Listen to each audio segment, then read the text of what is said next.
Cancel your wedding immediately. Get up in the morning and go to your mother-in-law's house, and you will see everything. My deceased grandmother told me that in a dream the day before my wedding, and when I arrived at my mother-in-law's house, I was paralyzed when I saw that.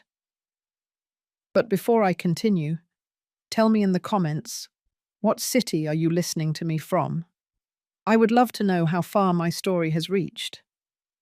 Mary Adams was 30 years old.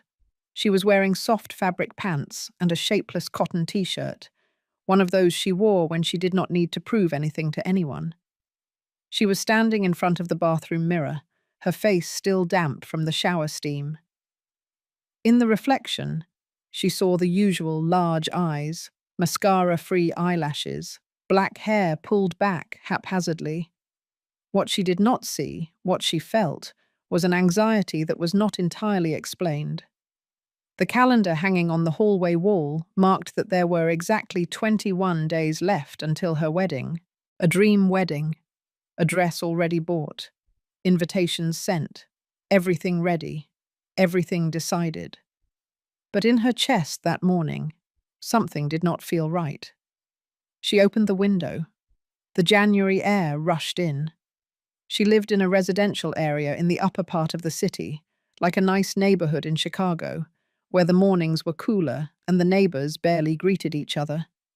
She liked the silence of her apartment, although sometimes, like today, she felt that silence was also taking its toll. Mary was a general accountant at an import company. She had built her life step by step, with effort. She inherited the apartment from her parents after their death in an accident 8 years ago. Her younger sister lived in another country. Her friends, almost all married. And she, after so much avoiding it, after so many disagreements, had decided to commit to someone, Robert Miller. Tall, with a deep voice, a confident smile. Brown eyes, 37 years old, owner of a small logistics business that, according to him, was expanding. He had met her by chance during a bank appointment. He needed help reviewing some accounting documents, and she, at that moment, was the only professional available. He was courteous, interesting. Mary did not see it coming, but in a matter of weeks, they were already having dinner together, talking about dreams, and he was starting to appear in her long-term plans. Robert was different. He did not have the adolescent air of the men she had known. He did not play hard to get. He was direct. And he had that protective touch that, although she did not openly admit it, made her feel seen. He proposed to her 3 months ago, at the most expensive steakhouse they knew. Mary remembered the soft piano music, the candlelight, the waiter who suddenly appeared with a glass of wine, and inside, the ring. It was not ostentatious. It was just right. Robert knelt down in the middle of the tables while other diners applauded. Mary laughed, excited. She said yes without thinking much, and that was what tormented her today. Why did she not think more? That morning, after coffee, she received a message from him. "My mum wants to see us this afternoon. She is excited about the banquet, can you?" Mary's finger trembled as she typed, "Yes, of course." It was the logical, polite thing to do, but she could not forget the first time she visited that house. She remembered it in detail. Teresa Miller, Robert's mother, received them with a clean apron, a tight bun on her head, and a look that seemed to measure Mary's worth with an invisible tape measure. Smiling but critical, polite but cutting. "And you live alone?" she asked directly, pouring coffee without looking her in the eyes. "Yes," Mary replied. "A few years ago, I inherited my parents' apartment." "In what area?" "In High View." Teresa observed her as if she had just been told she lived in Beverly Hills. "Nice area, very sought after." That night, while they were washing the dishes, Robert told her in a low voice, "Do not take it personally. My mum was raised old-fashioned. It is hard for her to trust." Mary did not answer, but she never forgot the way Teresa, between questions about income, debts, inheritance, and family, avoided talking about her own son. About Robert, she only said, "He is very good at business, but he needs a stable woman, like you. Stability." Always that word. In the middle of the afternoon, Mary was in her office when an idea burst in like a lightning bolt. What if I do not get married? What if I do not really know the man I am going to share my life with? She looked at her agenda. Everything was there. Timelines, payments, guest lists, crossed out names, chosen flowers, confirmed caterer. But there was no room for doubt, as if getting married were a business operation and not a vital decision. That night, she went to sleep with restless thoughts. The city was gradually becoming silent, and the darkness of the room embraced her with its familiar coldness. Mary took a long time to fall asleep. She tossed and turned. She squeezed the pillow. She uncovered herself. She covered herself again. And then she saw her, clearly. Her grandmother, her second mother, the woman who raised her when her parents worked all day, who taught her not to beg for love, to recognize signs, not to ignore gut feelings. Clara had died 4 years ago, after a long battle with diabetes. Mary still kept her handkerchief on the nightstand. But what happened that night was different. The dream did not seem like a dream. Clara was sitting in the dining room chair, the same one where she used to read in the afternoons. She was wearing her light blue robe and her plush slippers. Her face was serene, but her eyes burned. "Cammy," she said, using the pet name that only her grandmother used. "Listen to me closely, because I do not have much time. You have to get out of there. Those people are not good." Mary could not move. She could barely feel her body. She just listened. "Do not marry him. He is not who he says he is. Tomorrow, go to his mother's house. Go alone. You will understand everything." Mary tried to speak. She could not. Clara got up, took her hand, and whispered, "This is not love, my girl. It is a trap. You have to wake up." And she woke up, sweating, gasping. The clock showed 4:46 in the morning. She sat up in bed.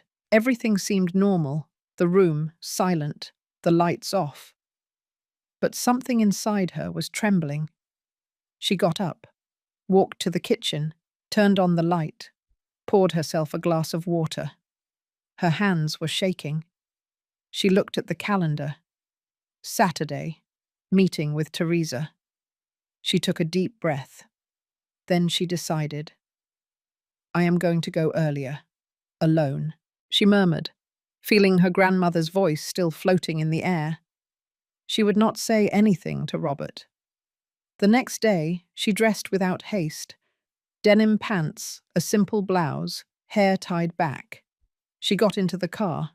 She drove in silence. At every traffic light, the dream returned. Clara's gaze, the warning. When she arrived at Teresa's house, she parked a few houses away. She walked the last few yards. The street was quiet. She rang the doorbell. No one answered. She rang again, and then from the back of the house, she saw something. A woman was leaving through the back door, young, blonde, wearing a red jacket, hurried. She got into a car without looking back. Mary froze. Moments later, Teresa opened the door. "Mary, what a surprise. Were you not coming this afternoon with Robert?" "I wanted to talk to you alone." Teresa observed her with a tight smile. "Of course, come in. I was just preparing something to eat." Mary entered. The house smelled of stale coffee. Teresa led her to the dining room, where a folder with papers lay open on the table. "I am reviewing the paperwork for the event hall," she said.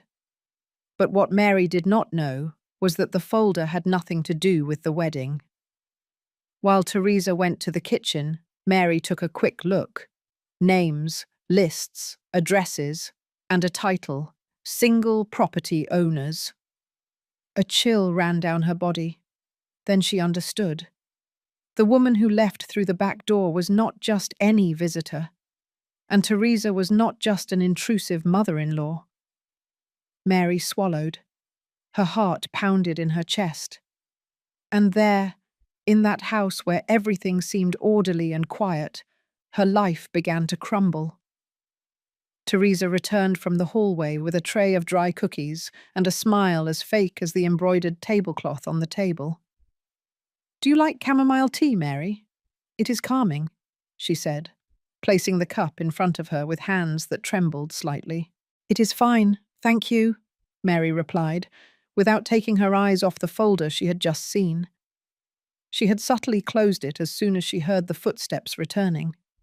Still, her mind kept reviewing what she managed to read.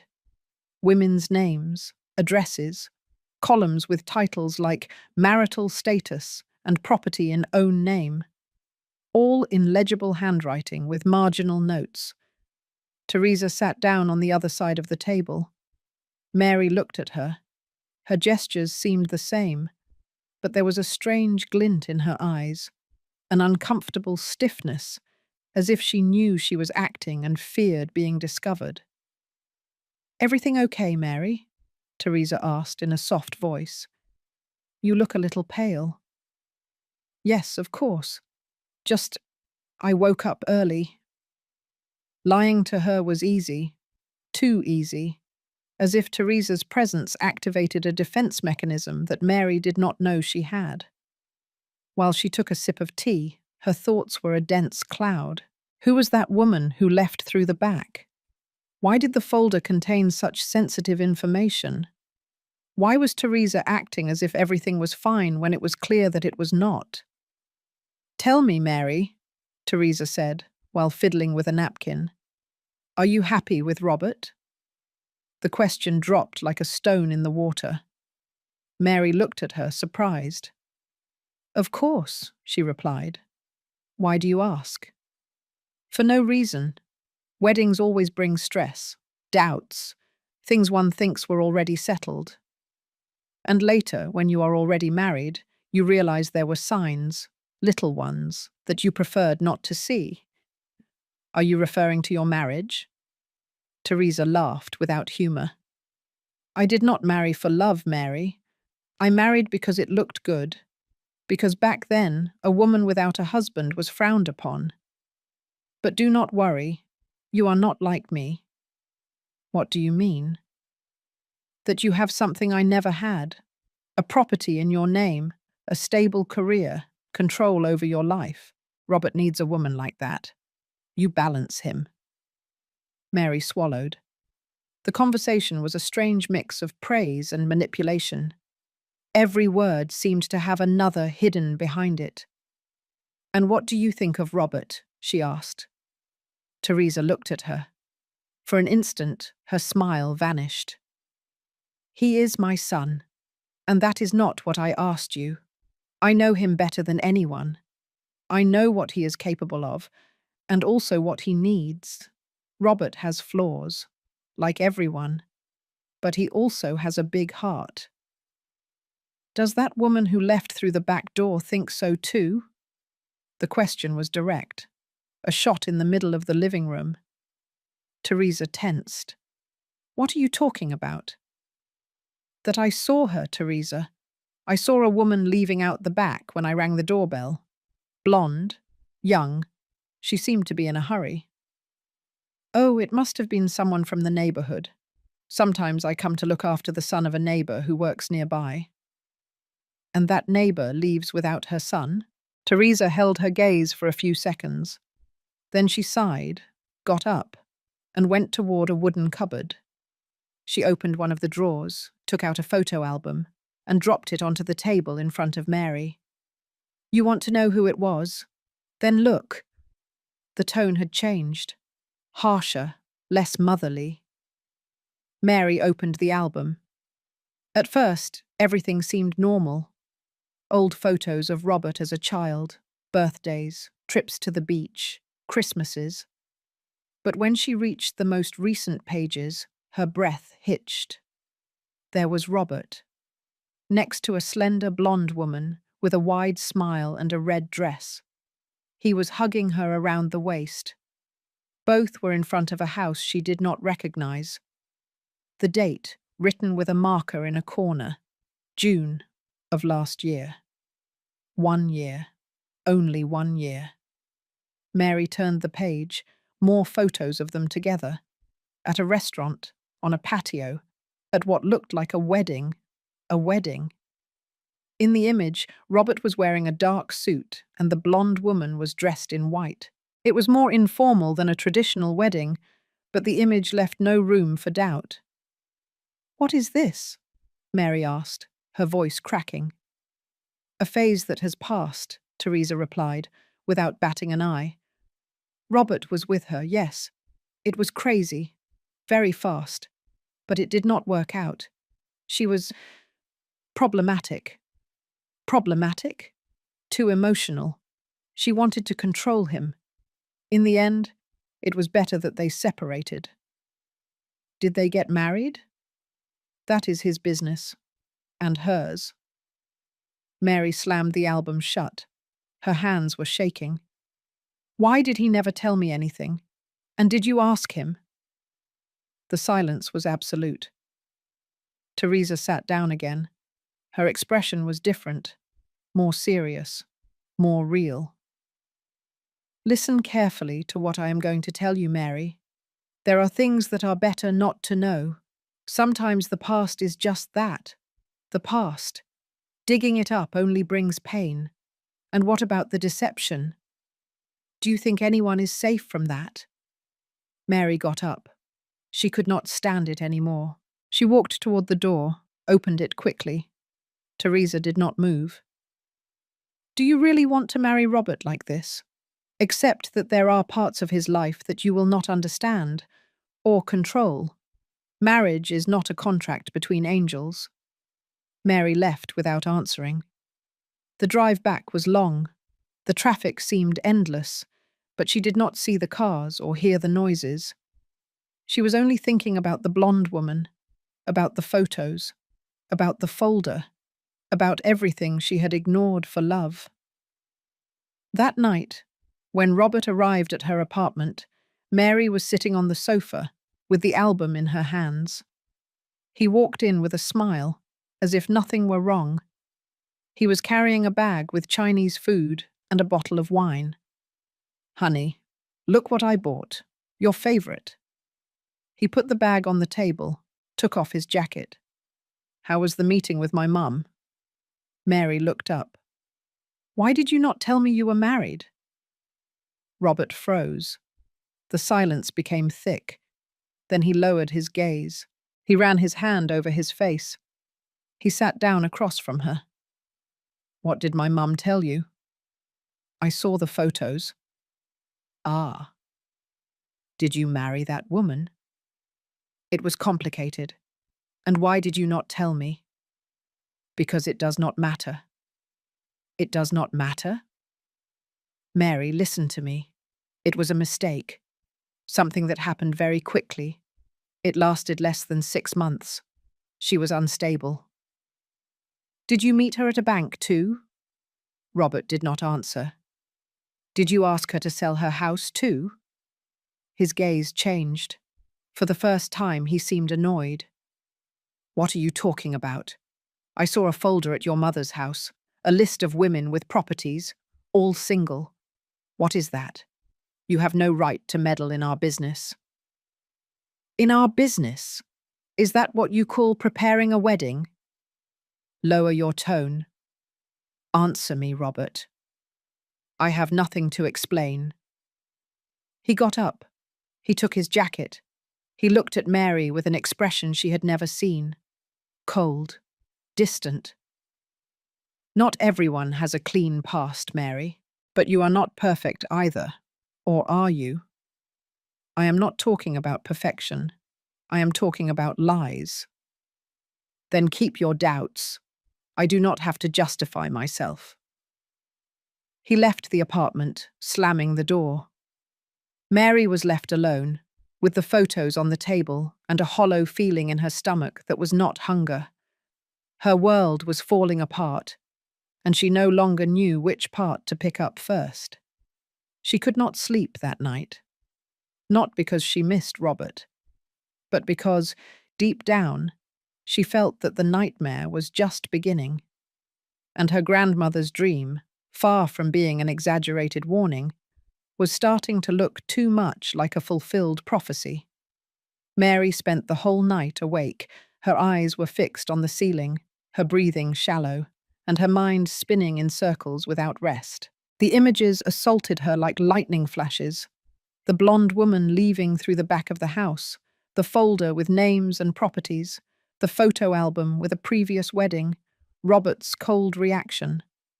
She did not know if she felt rage, fear, or shame. Maybe everything at the same time. The dawn arrived relentlessly. She got up without energy, made herself a coffee, and let it cool without tasting it. She was still wearing the same pajamas she wore the night before. Her cell phone vibrated on the table. It was Margaret, her best friend since college, the only person with whom she could be completely honest, without feeling like she had to justify every emotion. "Are you okay?" Margaret asked when she answered. Mary took a second to respond. "No." "Do you want me to come over?" "Yes." 30 minutes later, Margaret was sitting in her living room with a notebook in her hands, as if they were improvised detectives. Her hair was pulled back in a tight braid, and she had the expression of someone ready to unearth secrets, no matter the cost. "Tell me everything, from the beginning," Margaret asked firmly. Mary did. From the first day she met Robert at the bank branch, to her grandmother's dream, the folder, the photo with the blonde woman, and the final argument. Margaret did not interrupt, just nodded silently, taking mental notes. When Mary finished, Margaret exhaled loudly. "We have to find out who that woman is." "How?" "Social media. He has an Instagram account, right?" "Yes, but he does not post much, almost nothing personal." "Then we will check the comments, the followers, who he follows. Social media says more than one thinks." They turned on the laptop. Margaret typed nimbly while Mary dictated the names she remembered, the profiles she had seen in the album. They searched for Robert first. His account was private, but the list of people he followed was public. Margaret began to check them one by one. "There are many women," she said. "Some have normal usernames, others use strange pseudonyms. Let us check the ones that have photos similar to the blonde you saw." Mary leaned closer and observed each profile. Many were locked. Others were very active, but with superficial content. Just as they were about to close the laptop, Margaret stopped. "Wait, this one." The profile said Larissa Morena. It was a modest account, with few posts. But in one of the photos, taken just over a year ago, Robert appeared, hugging the same woman she had seen in the album, same face, same hair, same red dress. Mary felt a hollow in her stomach. "It is her." Margaret opened the photo. The caption said, "He makes me feel secure. Thank you for appearing in my life."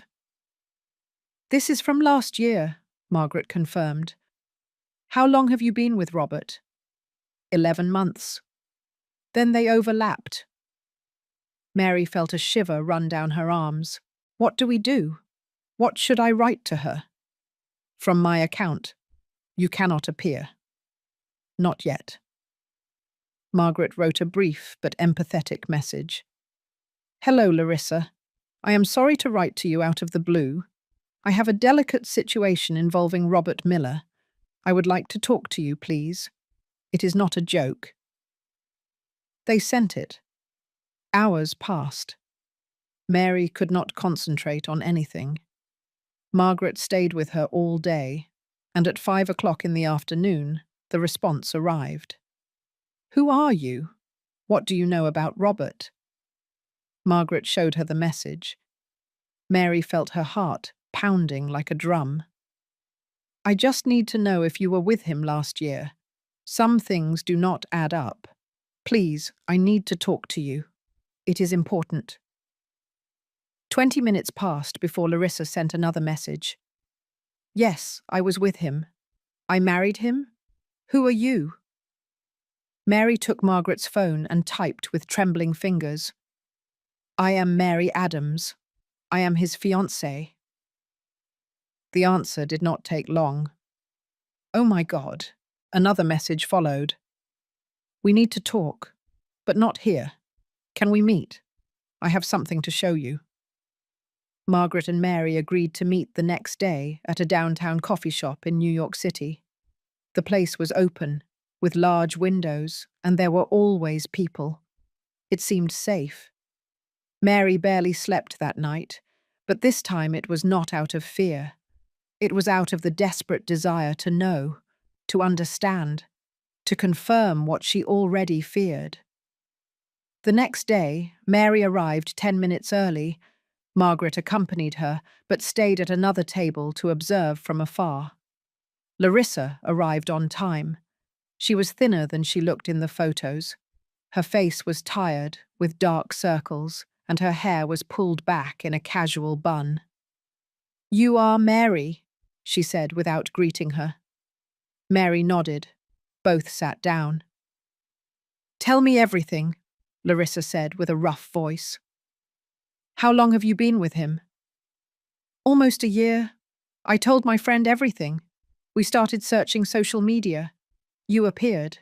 Larissa lowered her gaze. She took a folder from her purse. She put it on the table. "It is all here. Copies of the documents for the house I sold, messages from him, the police report, although it did not help at all." Mary opened the folder. The papers were organized.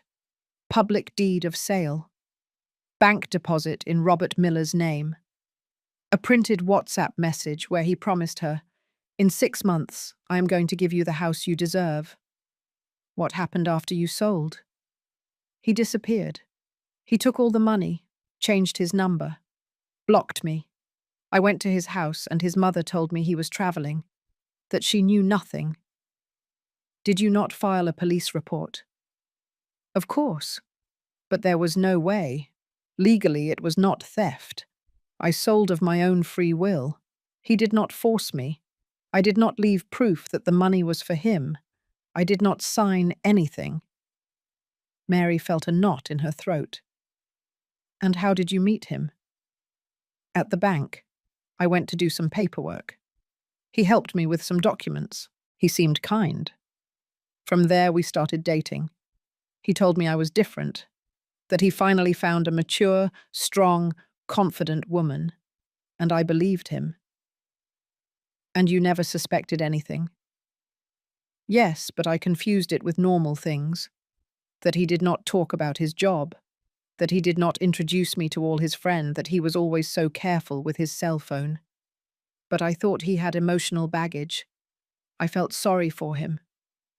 Mary took a deep breath. I swear I did not know anything. Larissa nodded. Her face softened. It is not your fault either. He is a professional. He does not improvise. He has everything calculated. Do you know if he has done it before? I do not have proof, but the mother knows everything. She covers for him. And is there another woman? Yes, Jane. I heard her name. Robert mentioned her by mistake once, thinking I was asleep. Do you know anything about her? Only that she disappeared. No one knows where she is. They think she moved to another country, or that something worse happened to her. Mary felt her stomach clench. Do you think... I do not know. But if I had not had my sister nearby, maybe I would have ended up the same way. I got depressed. I shut myself in. I lost my friends. I did not trust anyone. And now, I work part-time. I am recovering. But I do not have anything of my own. Everything went with him. Mary remained silent. She looked at the papers, the names, the dates. Everything fit. Can I keep this? Do it. And if you can, report him. Even if it does not send him to jail, at least he will not do the same thing again. They said goodbye without hugs. Larissa walked toward the street as if carrying 1,000 pounds on her back. Mary was left alone at the table, looking at the papers. Margaret approached, her face distraught. "Did you hear her?" "Yes," Mary replied. "And she is not the only one." That night, while reviewing the documents in her apartment, her cell phone vibrated. Unknown number. Mary answered. "Hello?" A woman's voice, low, almost whispering. "Are you Mary Adams?" "Who is speaking?" "I cannot say my name. But listen to me carefully. Do not marry Robert. He is not who he says he is." Mary was speechless. "Who are you?" "Just someone who knew him. He ran away with everything I owned. Do not let the same thing happen to you. Please." And she hung up. Mary stood up, alone, the phone still at her ear, as it began to rain outside. The rain was not heavy, but it had that persistent sound that seemed to drag dark thoughts, memories one would prefer to bury. The echo of the anonymous voice still floated in the air of her apartment, as if every corner had heard it. "Do not marry Robert.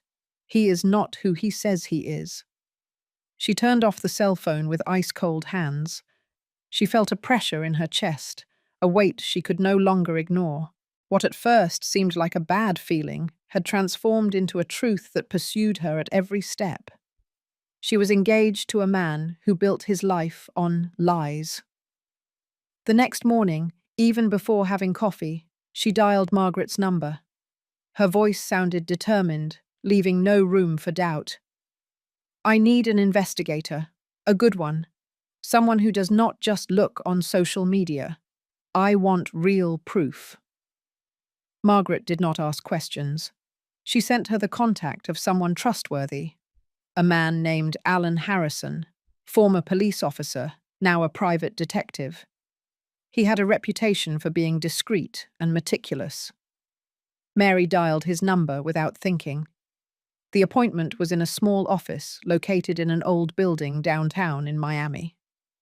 Alan was a man in his 50s, with a trimmed beard and grey eyes that seemed to see more than they should.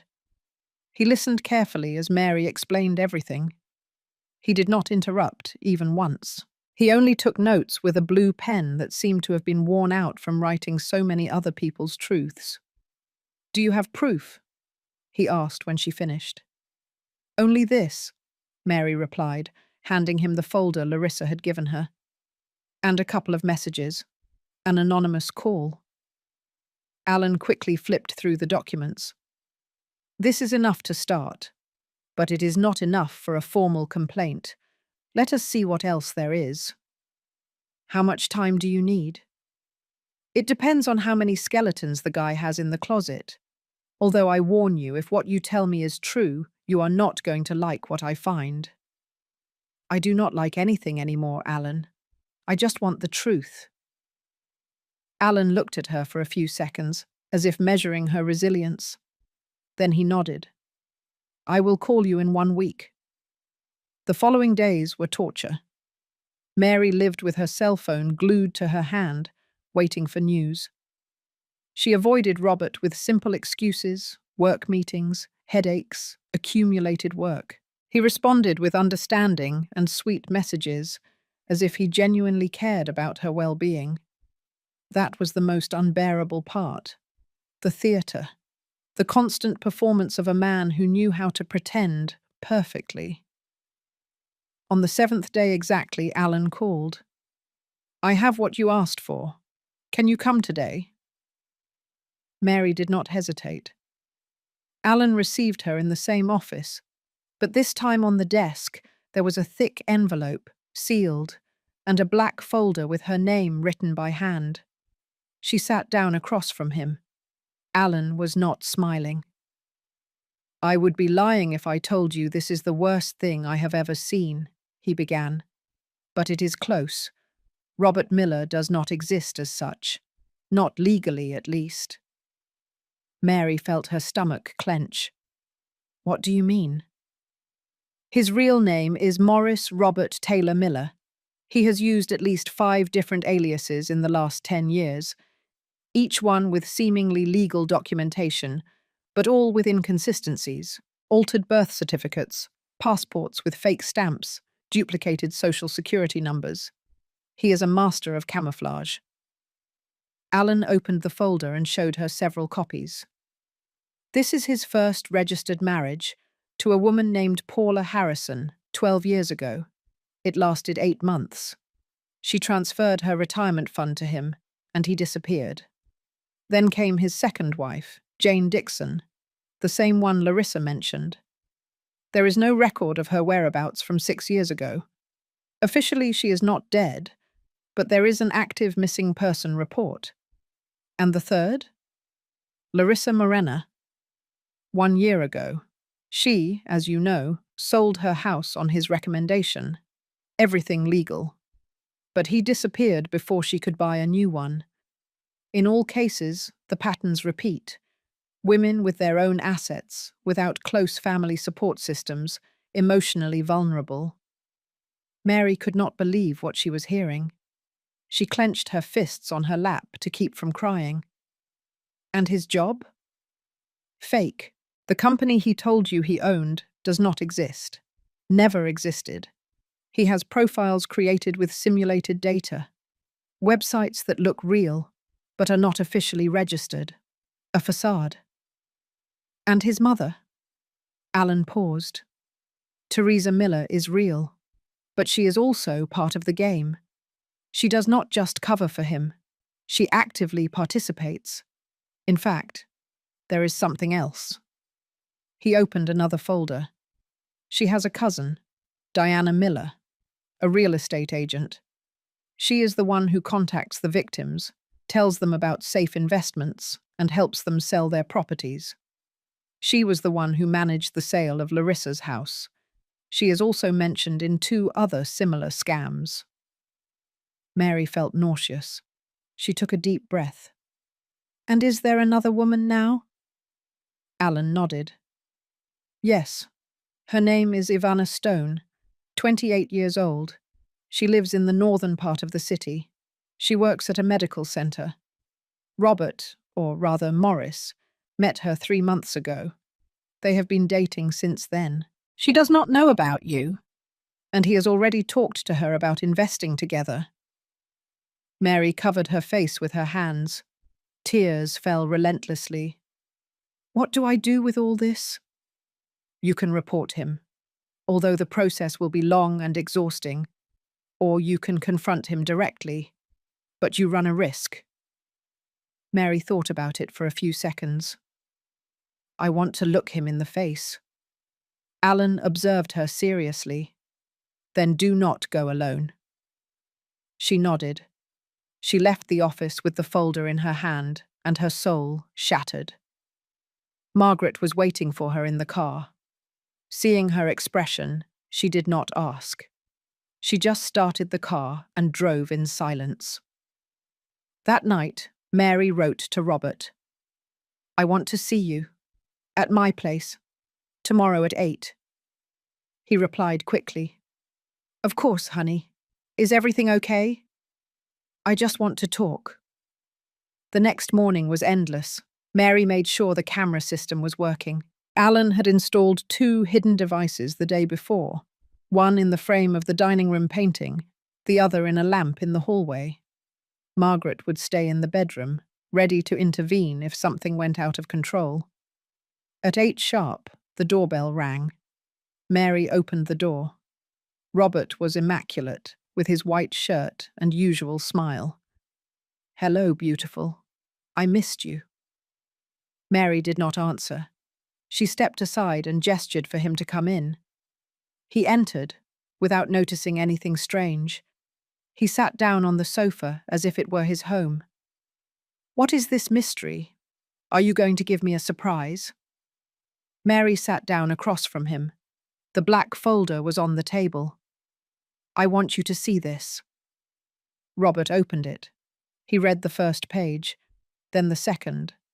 His expression began to change. The smile faded. His eyes hardened. "Where did you get this?" "From someone who tells the truth. You have no idea what you are doing." "I know I do."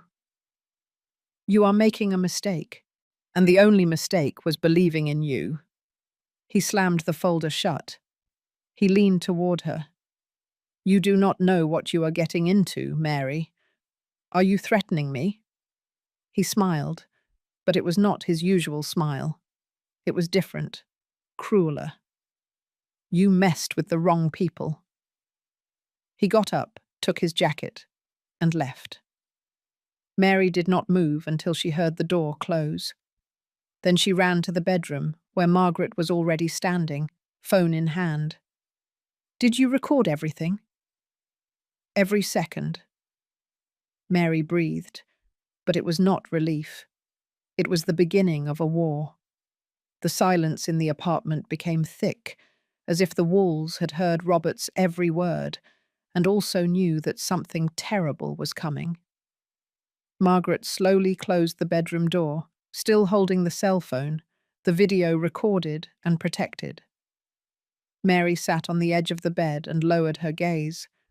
She was not afraid yet, but she had a clear awareness of what she had just provoked. She had crossed an invisible line. She was no longer the deceived woman. Now she was the woman who had exposed an entire web of lies. And that, in Robert's world, was declaring war. The first thing she did was cancel the wedding. She called the planning company, the event hall, the florist. Everything, one by one. Each call was a liberation, and at the same time, a wound, because it still hurt. Not the love, but the deception, the profound, the systematic, the planned, the cruel. A few days later, the other things started. At first, they were small things.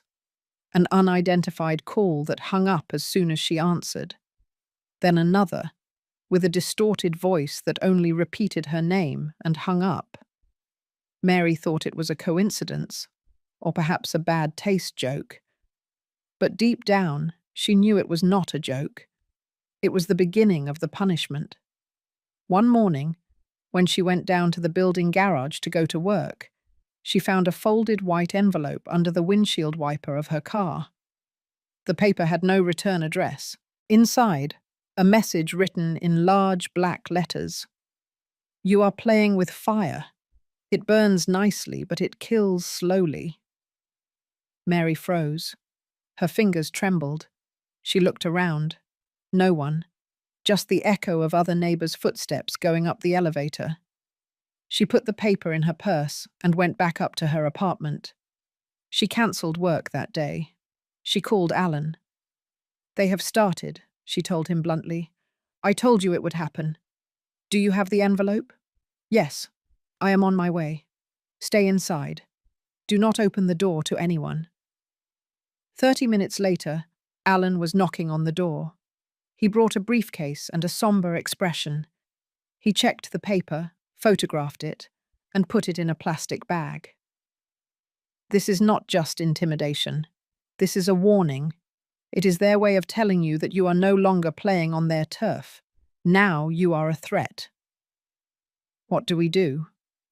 "We are going to put up cameras, one at the door, one in the hallway. And I am going to leave you a panic button. You activate it, and it comes directly to me. You cannot be alone anymore, Mary." That night, she slept with a heavy heart. Margaret stayed with her, asleep on the sofa. Alan promised her that he would pull strings at the prosecutor's office. The evidence was compelling. not only because of the investigation he had done, but because of the testimonies of Larissa and other victims who had been encouraged to speak after she contacted them with Margaret's help.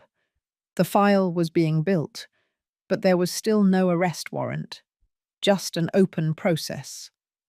The following week was worse. When Mary returned from the grocery store, she found her apartment door ajar, not forced, just open. Her heart pounded. She did not go in.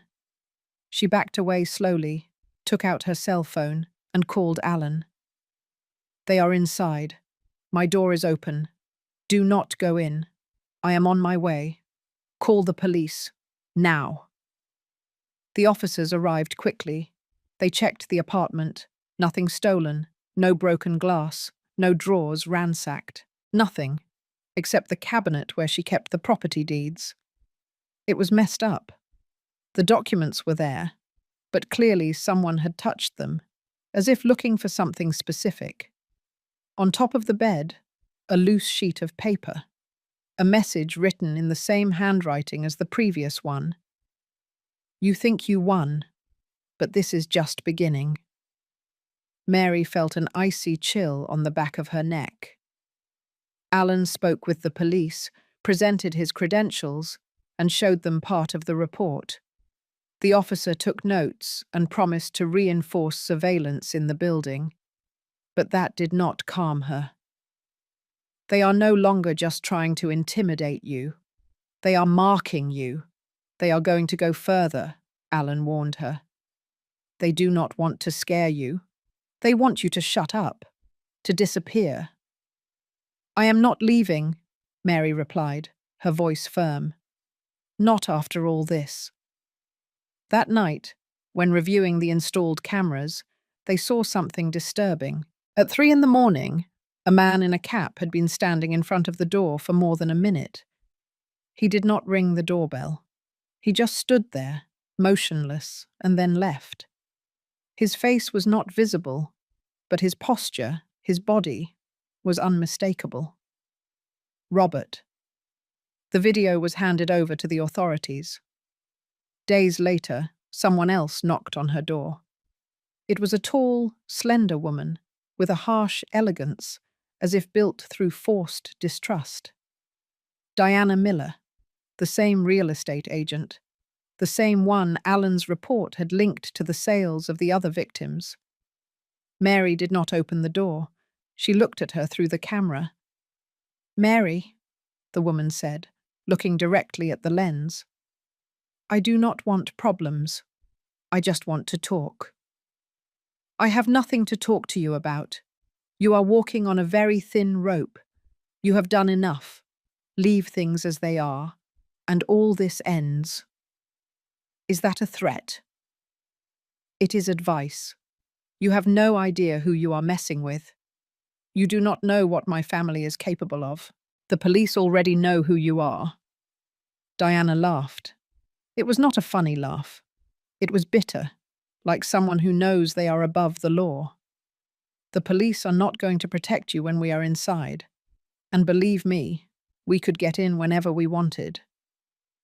Mary felt her blood run cold. Diana left without looking back. Mary sent the video to Alan. He shared it with the prosecutor's office. The case gained momentum. The complaint was formally filed under charges of fraud, identity theft, and criminal conspiracy. An arrest warrant began to be processed. But the process was slow. The laws did not move with the urgency Mary needed. She installed an electronic lock. She hired private security. Margaret temporarily moved in with her. Alan came by every night to check everything. Still, she could not sleep more than 3 hours straight. The phone kept ringing at strange hours. She received empty emails, messages from fake accounts with photos of her building. The threats were mixed with constant fear. But something inside her was growing. It was not hatred. It was determination. On Friday night, Margaret went out to see her mother. Mary was alone for the first time in days. She took the opportunity to review the papers calmly, organize everything into folders, and scan documents. Meanwhile, a storm began to cover the sky. At 9 o'clock, the hallway camera activated. Mary looked at the monitor. It was Robert. He was standing in front of the door, wet from the rain, wearing the same white shirt, as if he did not care about the scene. He was looking directly at the lens. He did not move. Mary did not breathe. He raised his hand. He made a gesture as if waving. Then he approached the intercom and spoke. "That house will be mine. You can bet your life." And he left. Mary collapsed on the sofa. The fear now had a shape. It had a face. It had a voice. And there was no way that this was going to end well. Mary knew it as soon as Robert moved away from the camera. It was not just a threat. It was a declaration of war. And the most dangerous thing was that he had nothing to lose. But she did. Her peace, her name, her home, her life. Alan arrived 30 minutes later. They reviewed the video together. He did not say anything for several seconds. Then he pressed his lips together, closed the laptop, and looked at Mary with a seriousness he had not shown before. "Time to wait is over. Now we go after him." Mary nodded. She was ready. The next step was to gather the others. Alan proposed it. It was time to consolidate the evidence, coordinate efforts, show that it was not an isolated case, but a carefully woven network of scams. Mary made the calls. Larissa was the first to respond. Then Jane appeared. She was not dead. She was not lost. She was hiding in another city, with another name. When she found out Robert was looking for her, she disappeared without a trace. She had been in psychological treatment for years. When she received Mary's message, she hesitated. But then she decided to speak. The meeting was in a discreet place, Alan's office. 4 chairs around a grey table, neutral walls, a window covered by blinds. Mary arrived first, then Larissa, her countenance already firmer, then Jane, who entered with short, nervous steps, as if everything in that space could betray her. And finally Irene. Mary did not know Irene. Alan had contacted her after reviewing Robert's latest activities. Irene had not been scammed, but she was about to be. She had a house in the suburbs of Dallas, lived alone since her mother died, and had met Robert at an art gallery. He approached her with the same discourse, admiration, sweetness, promises of a joint business. When she began to suspect, she found an anonymous blog online where a woman warned about her case. It was Larissa. The conversation between them was tough, but also powerful. They were not just victims, they were survivors. Each one told her story from a different angle, but the wound was common: the deception, the manipulation, the shame, the fear. Jane was the hardest to listen to. "He asked me to sell my parents' house. He promised me we would open a clinic together. I gave him everything. When I started asking questions, it said he locked me in my own house for days. He took my phone. I had to escape through the window. No one believed me. The police did nothing. My sister thought I was exaggerating. I went to another city with the little I had left. I changed my name. I did not dare to report him. Until today." Larissa took her hand. Irene had tears in her eyes. "What do we do? How do you fight someone like him?" she asked. Alan placed a folder on the table. Inside were copies of the reports, the complaints, the fake documents, the call records, the videos from the hallway camera, the written threats, the names of all the women contacted. The case was no longer a file. It was a ticking time bomb. "The prosecutor is already informed," Alan said. "The complaint has been formalized as aggravated fraud and criminal conspiracy. We are about to get the arrest warrant. We just need one more piece." "And what is that?" Mary asked. "Teresa." The glances crossed. Teresa Miller, Robert's mother, the silent accomplice, the woman who had opened the door to every victim, who asked financial questions disguised as innocent conversation, who covered up every disappearance. She knows everything, maybe more than him, Alan added, but she is afraid, and the only way to break the structure is for one of the pieces to crack from within. Mary thought for several minutes. She knew where Teresa lived. She knew how to knock on the door, but she did not know if she would come out alive. "I will go," she said. "Alone. I do not want them to scare her." Alan disagreed, but finally accepted.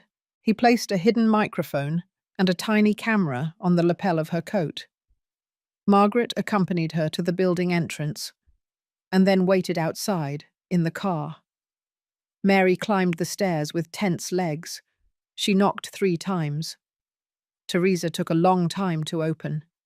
Her face showed surprise, but not the feigned kind from before.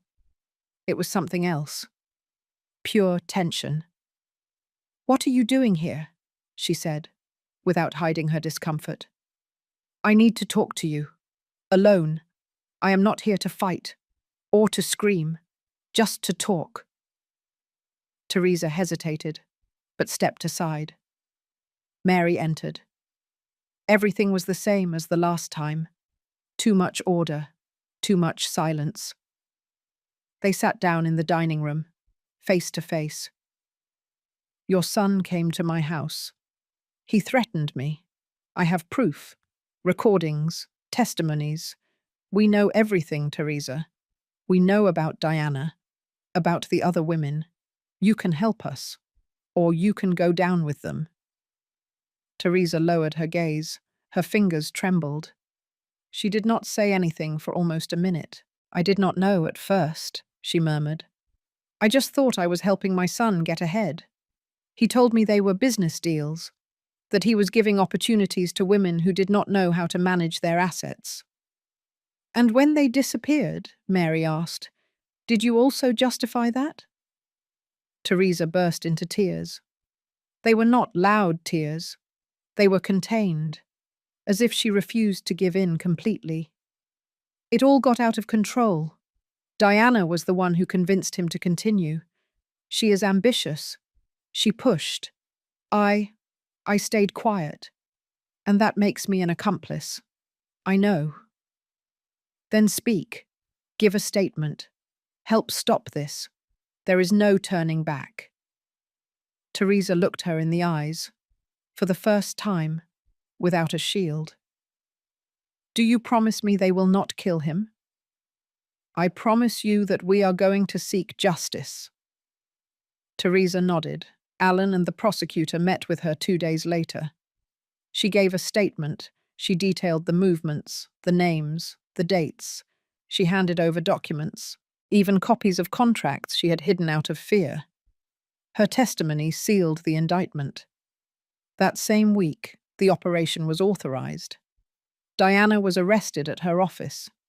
She had fake documents, lists of properties, and bank records of the victims.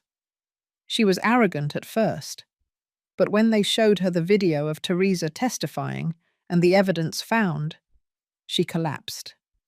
She started crying. She shouted that Robert had manipulated her, that he forced her, that she was only following orders. She was taken into custody, without bail. The media began to catch the scent of the scandal. A network of scams affecting single, vulnerable women from within their own homes. Social media was flooded with messages. More women wrote to Alan, to Mary. There were other victims, in other cities, in other states. Some had been silent for years.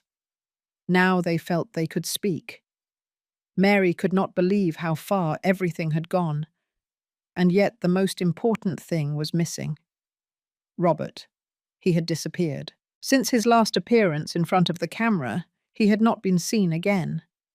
His cell phone was turned off. There were no bank movements, no digital trace. But Alan did not let up.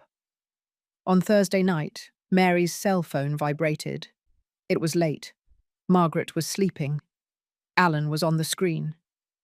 "Mary, we have him." She sat up immediately. "Where?" "In the city, in a hostel in the Greenville neighborhood, registered under the name of Maurice Stephen Scott. An informant recognized him from the photo that circulated. We have already activated the order. The police are on their way." Mary stayed seated, phone in hand, looking toward the window. Outside, another storm began to form. It was not just water hitting the glass. It was a premonition. Something was approaching. Something that had to happen for everything to end. Robert was in the city. It was only a matter of time. Justice already had him on the radar. But the story did not end with his location. The final act was still missing. She did not sleep that night.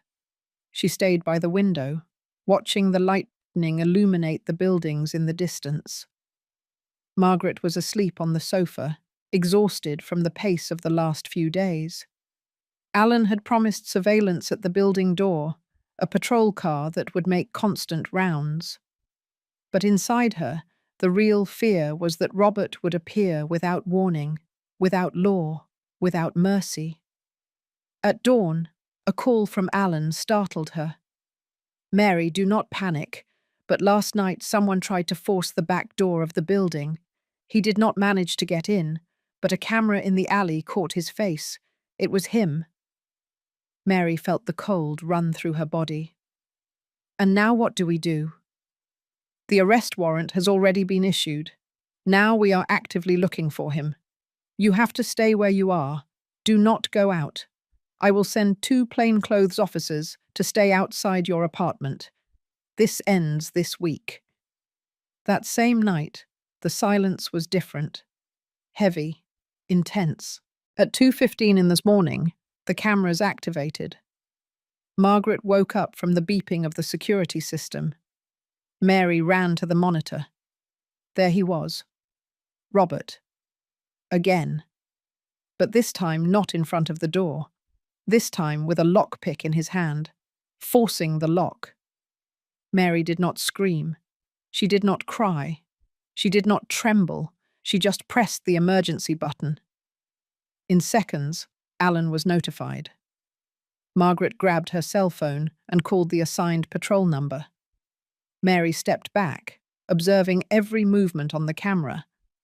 Robert was focused on his task. He had lost the disguise of the charming man. His face showed anxiety, contained fury, desperation. A few minutes later, a loud bang interrupted his attempt. 4 agents surrounded him.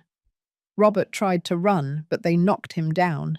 He was subdued against the ground. He screamed Mary's name with rage, as if she were the one stealing his life. The agents handcuffed him and dragged him out of the building. Margaret hugged Mary without saying a word. She did not cry. She did not tremble. She just closed her eyes.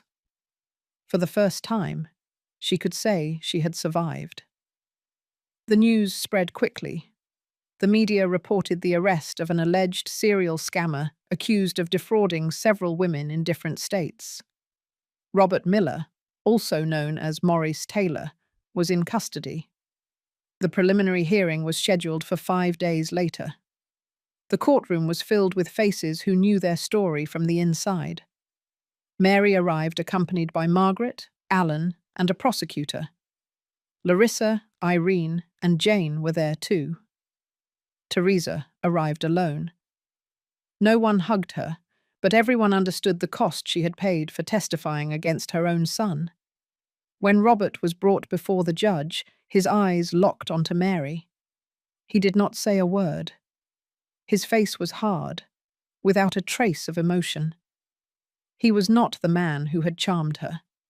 He was someone else. A hollow being, like an abandoned house that only preserves its facade. The prosecutor presented the evidence. The recordings, the forged contracts, the testimonies, the bank accounts, the multiple identities. Each witness provided a part of the puzzle. When it was Teresa's turn, the silence in the room became thick. "I was his mother," she said, "and I failed as a mother. I kept silent about what I should have reported. I looked the other way when the lies became obvious. I thought I was helping my son rebuild his life, but what I did was support his wickedness." The judge listened in silence. In the end, he ordered pre-trial detention without bail. The trial would continue its course, but Robert would not walk free again, not without facing justice. Mary did not smile. She did not celebrate. She just breathed. A deep breath, different, free. Outside, the victims hugged each other. They were not the same women he had destroyed. Now they were different, stronger, closer, more awake. Alan looked at them with respect. Margaret cried silently. Mary just looked up at the sky. It was as if her grandmother were there, watching everything. That night, Mary went to bed early. Margaret decided to sleep at her own house for the first time in weeks. The apartment was calm, everything in its place, everything in order. At 3 in the morning, she dreamed of her grandmother again. But this time they were not in the kitchen. There were no warnings, there was no fear. They were in an open field, a place full of flowers. Clara looked at her with a smile that lit up her face. "Now you are free," she said. "You did the right thing, not just for you, for all of them." Mary woke up with tears in her eyes. They were sweet tears, of relief, of gratitude. The sun was coming through the window. The storm was gone. Days later she began to live, not as therapy, not as revenge, as a legacy. Her story had to be known. It had to reach other women, those who lived with a manipulated heart, those who did not know how to recognize abuse behind a smile, those who thought love naturally hurts, those who were silent out of fear, shame, or guilt. The book was titled The Ones Who Woke Up in Time. It was a success. But more important than that was the support network that formed from it. Mary founded a non-profit organization to help victims of psychological violence and emotional manipulation. Irene became a counselor. Larissa became the project's accountant. Jane, after several months of recovery, dared to give public talks. Teresa, after serving her sentence for complicity, offered her testimony from the other side of shame. Robert was sentenced to 20 years in prison, not for love, not for betrayal, for fraud, for emotional distress, for criminal conspiracy. But the deepest justice was not that of the courts, it was the internal one. Mary walked down the street again without looking back. She learned to trust again, although with more open eyes. She went back to sleep without expecting dark dreams. She became herself again, but a new version, stronger, wiser, more alive. And every time someone asked her how she got out of it all, she said the same thing. It was not just because of me. It was because someone from another place warned me, woke me up, held me when I could not anymore. There are battles that seem too big, monsters that disguise themselves as love, shadows that steal our breath. But when the truth prevails, when the soul clings to the light, no deception can last forever. God does not leave without a voice those who cry out from the heart. He does not abandon those who were hurt for trusting. He does not remain silent in the face of injustice. Life, with all its chaos, also has a way of balancing itself. Sooner or later, every seed sown in pain blossoms into truth. Every tear shed with faith transforms into a sign. Every woman who stands up breaks chains that others did not even know they were wearing. And somewhere in heaven, there are those who watch over us even though they are no longer here. Sometimes they appear in dreams, sometimes in intuitions, sometimes in an inner strength that we do not know where it comes from. But they are there, guiding, warning, loving. Mary understood it late, but in time.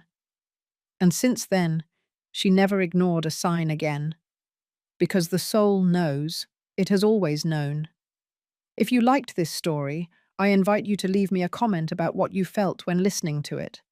And if you have gone through a similar situation of deception, I would love for you to share your valuable opinion. There are many people going through a similar situation. We hope your voice lives in you. Share this story and be part of the change. Remember to tell me what city you are watching this video from. I would be very honored if you leave me a like.